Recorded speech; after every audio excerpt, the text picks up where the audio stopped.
के पास ऐसे शस्त्र होते थे, इतिहास में भी काफी लिखा हुआ है। जैसे उन्होंने एक और बात बताई कि एक आइलैंड पे एक जादूगरनी थी सरसी नाम की।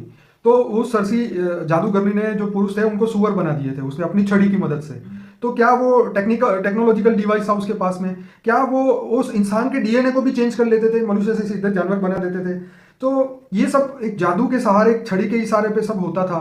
फिर जैसे हनुमान जी की गदा में बहुत शक्तियां थी, अपने भारत के शास्त्रों में बताया। शिव जी के त्रिशूल में बहुत मतलब पूरा का पूरा विनाश कर सकते थे।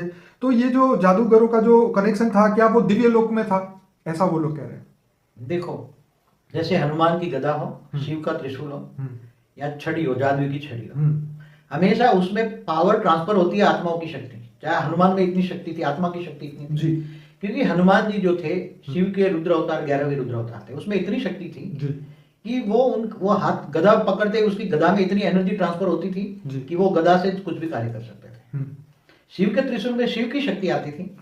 तो ऐसे ब्रह्मास्त्र बताते थे, ब्रह्मा का अस्त्र जो था, ब्रह्मास्त्र में इतनी शक्ति आती थी कि जो विनाश करके आ जाता था पूरे।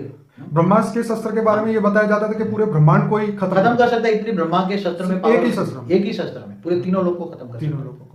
तो ऐसे अस्त्र शस्त्र थे। तो मतलब आपका कहना मतलब ये है कि ये सब टेक्नोलॉजी आत्मा की हेल्प की वजह से होती थी, खुद की हो जाए ऊपर वाले एलियंस आके करते हो। एलियंस माना देवता, देवताओं के पास आत्मा की शक्ति होती है, वो साधन में ट्रांसफर होती है। जैसे